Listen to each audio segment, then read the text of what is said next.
आगामी स्थानिक स्वराज्य संस्थेच्या निवडणुकीबाबत सर्वोच्च न्यायालयाने 4 महिन्यात निवडणूक घेण्याच्या सूचना दिल्यानंतर आता निवडणूक आयोगाकडून प्राथमिक तयारी सुरू करण्यात आली. एरंडोल तालुक्यातील निपाणे येथे आनंदनगर तांडा येथील शेतकरी श्रीराम सखाराम राठोड याने रविवारी पहाटे 5 वाजता घरात दोरीच्या सहाय्याने गळफास लावून आत्महत्या केली. भुसावळ शहरातील एका 21 वर्षीय तरुणीची तिघांनी छेडछाड करीत मारहाण आणि लुटमार केल्याची गंभीर घटना 7 जून रोजी संध्याकाळी घडली. या प्रकरणी पीडितेच्या तक्रारीवरून तिघांविरुद्ध बाजारपेठ पोलीस स्थानकात गुन्हा दाखल करण्यात आला. एरंडोल उतराण रस्त्यावरील गालापूर या ग्रामपंचायतीने कर वसुली होण्यासाठी एक अभिनव कार्यक्रम राबवला. ग्रामपंचायतीच्या कर भरा आणि 30 किलो धान्य मोफत दळून न्या असे आवाहन ग्रामपंचायतीने केले.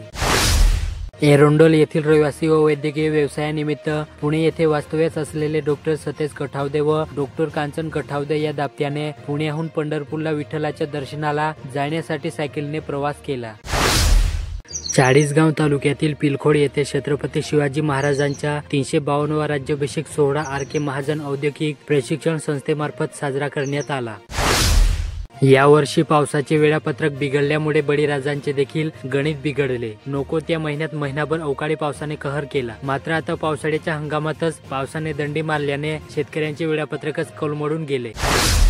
अमळनेर तालुक्यात एसटी आगाराला 5 नवीन बसेस उपलब्ध झाल्या असून शनिवारी सकाळी आमदार अनिल भाईदास पाटील यांच्या हस्ते लोकार्पण करण्यात आले.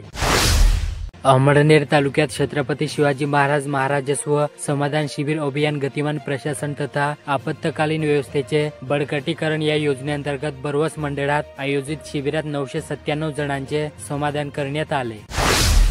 जामनेर तालुक्यात पोहर पोलीस ठाण्यात गेल्या 5 वर्षापासून पोलीस निरीक्षक होते. मात्र आता ही जबाबदारी पुन्हा सहाय्यक पोलीस निरीक्षकावर सोपवण्यात आली.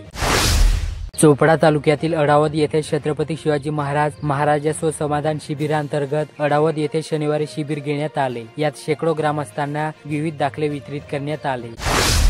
चाळीसगाव तालुक्यात मराठा महासंघाकडून शिवराज्याभिषेक दिन साजरा करण्यात आला. प्रतिमा पूजन करून अभिवादन करण्यात आले. चाळीसगाव तालुक्यातील टाकडी प्रचा शिवरात डाऊन रेल्वे मार्गावर खांब क्रमांक 330-07 ते 330-09 दरम्यान एका अनोळखी पुरुषाचा मृतदेह आढळून आला. चाळीसगाव तालुक्यात सावित्रीबाई फुले महिला विद्यालयात जागतिक पर्यावरण दिन उत्साहात साजरा करण्यात आला. अमळनेर तालुक्यातील पातोंडा येथील ठेकेदाराच्या भावाचा अमानुषपणे मारहाण करून खून करणाऱ्या 5 आरोपींना अमळनेर पोलिसांनी मध्य प्रदेशातून अटक केली.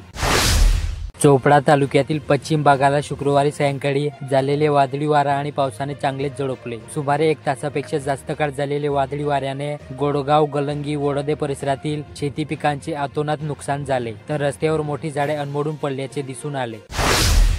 जामनेर तालुक्यातील वाकडी येथील विवाहितीने माहेरून 1 लाख रुपये आणावे यासाठी सासू पतीकडून मारहाण करायला लावत असल्याने विवाहितीच्या तक्रारीवरून फतेपूर पोलिसांनी पती आणि सासू यांच्या विरुद्ध गुन्हा दाखल झाला.